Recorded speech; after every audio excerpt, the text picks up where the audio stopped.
Harka akkam jirtu nageenyi badhaadha. Kun sagalee kitaabaati. Sagaleen kitaabaa keenya akkuma beekamu kitaabota gola adda addaarraa dubbise qindeessee miidhagsee kan isin biraan gahu yoo ta'u, seenaa kitaabaa kana keessattis seenaa duudhaa fi aadaalee wantoota barsiisootaan hedduu ilaalu. Hamma xumura qophii keenyaatti nu faana turaan affeerraa. Seenaa kooti Balaay Zallaqa Qilxuu Abbaa Kostra. Kunoo har'a keenyarra seenaa afaan saaqneerra. Kunoo har'a keenyarra seenaa afaan saaqneerra. Kara deemtuun wacci.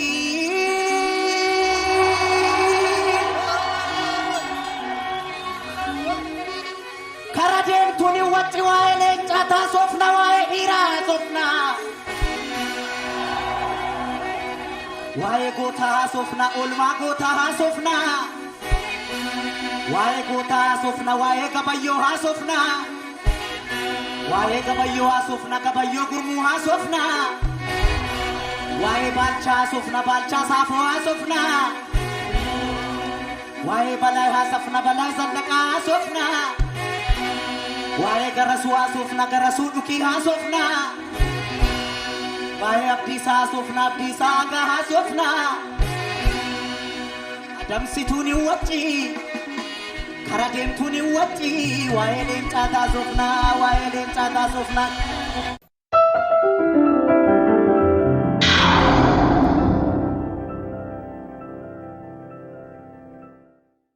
Goonni Balaay Zallaqa goota gantuu biyya ishee gattee baddu gaafa diinni fonqolu galtuu hin gabbaru jedhedha. Gaafa barri namaaf dhufe akkasuma inni gurraan moo'ameeti inni dhugaan gaara injifannoo irra dhaabbatee geerara dhugaasaa awwaalamee galee fi lallabata ofin jajus uumaasaa isa dhugaa baddee hanga ija xaafii geessee ol fuudhee dhara tuulaa kitila tuulee irra gangalchuu galateeffata. Uumaa saba cunqurfamaa fi xalayaa barreessee leellifata.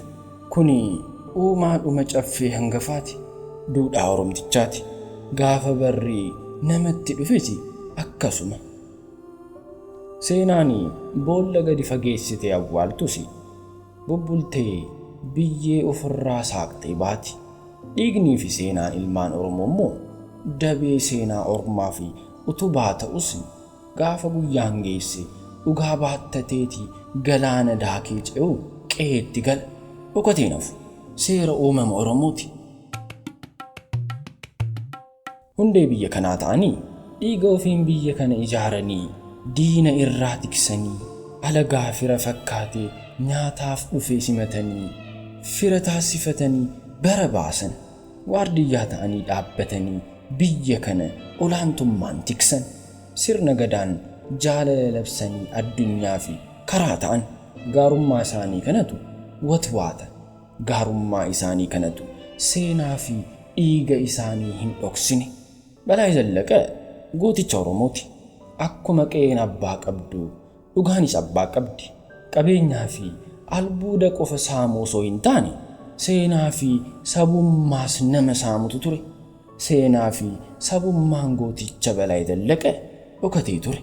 Sabummaa Balaay kana sabni biroo ofitti maxxanfatee gootummaa isaa ibsachuuf jecha ya Balaay Zarnee jechaa ture. Garuu akkas jechuun isaanii waan bayeessa ture. Oromoon goota akkas qabaachuu isaa mirkaneessa. Garagaltoo ta'ee gaafa laalamu ragaa guddaa Oromootaaf ta'ee agarsiisa. Balaay Zallaqa abbaasaa obbo Zallaqaa Qilxuu Aayyoo Galgalii fi haadha isaa Aadde Xaayituu Allaanaarraa bara 19 Goojjam Bichaanaatti dhalate. Ilmi kan abbaa dhaaluu yookiin kan abbaa caaluu jedhama mitiire. Balaay jecha kana dhugoomsuun abbaa irra caalee argame. Abbaan Balaay obbo Zallaqaa Qilxuu goota roorroo fi xiiqii hin jaalanne sillimii malee hirriba hin rafne ture. Bara bulchiinsa liji Iyyaasuu loltuu Iyyaasuu ture. Haa ta'uyyuu malee Iyyaasuun waggoota muraasa qofaaf aangoorra ture. Sanyii Oromoo waan ta'eef qofaa shira xaxameenii Haayile Sillaasee fi karaa gadi dhiise. Haayile Sillaaseen Iyyaasuu irratti waan ka'eef abbaan Balaay Zallaqaanis dubbiin kun nan hanqattu jedhee loltummaa Iyyaasuu irraa Iyyaasuu kuufnaan gara Gojjaam godaane. Shallamii kitaaba maxxansaasaa 4ffaa irratti akkas jechuudhaan ibsee ture. Iyyaasuun humna isaa eegsisuu fi loltoota ofii qaba ture.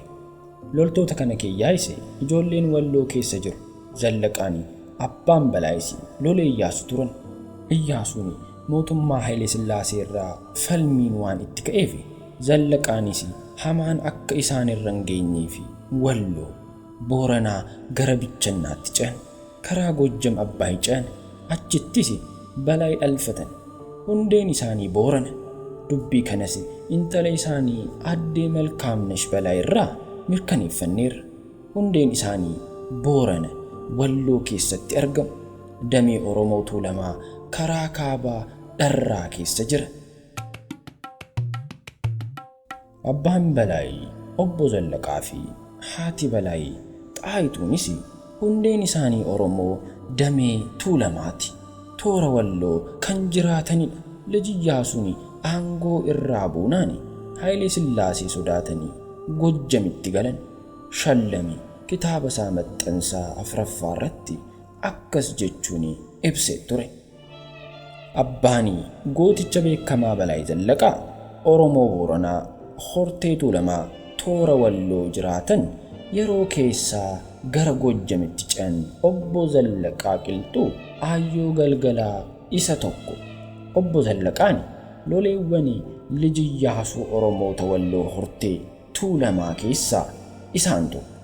Erga liji Iyyaasuun aangoo irraa bu'een booda dhiibbaa Haayile Sillaasee sodaa laga Abbayyaa ce'anii Gojjamitti dhiyeessan. Abbaan Balaay obbo Zallaqaa Qilxuu gootummaa ofii ilma kan dhaalchise eessuma isaa ajjeesee ture. Haa ta'uyyuu malee oolee osoo hin bubbuliin harka baasee firri nama du'ee obbo Zallaqaa Qilxuu ajjeese. Gootichi faashistii raasee Xaaliyaanii iddoo ijjannaa dhoorge. Balaayis dhiiga abbaasaa baasuu fi manaa ba'e. Namicha abbaasaa ajjeese sanas ajjeesee bosona lixe. Gidduudhuma inni haala akkasii irra jirutti faashistiin Xaaliyaanii biyya seeni. Weerara karaa kaabaan eegalee guutuu weeraruu babal'ifate. Yeroo kanatti Balaay calliseen ilaale. Obbolaan isaa Ijjiguu Zallaqaa fi hiriyyoota isaa Bittawaddad Nagaashii, Mangashaa Jambaree fi Shifarraaw Garbaa jedhamanii qindeessee Xaaliyaanii kutaa Gojjam qubannaa dhoorkan. Daadhiin gaafa ibsu akkas jedha. Balaay Zallaqaa abbaan koostir sirna faashistii Xaaliyaanii bara 1928 hanga 1933 mootii Atsee Haayile Sillaasee biyya ariitee biyya bulchitee mormuun obboleessa isaanii Ijjiguu Zallaqaa fi Bittawaddad Nagaash gootota jedhaman waliin qabsaa'uun kutaa bulchiinsa Gojjam akka bilisoomsan himaman. Sababa sanatti arbanyaa jagnaay Balaay Zallaqaa taa'uu xooruu halaqaa yoo jedhaniin jaala isaa goot Shifarraaw Garbaatiin immoo የሽፈራውና ታይዞሽ አታልቅሺ የልቡን ሰርቶ ነው ልጅሽ akka jedhaniini seenaatu hima.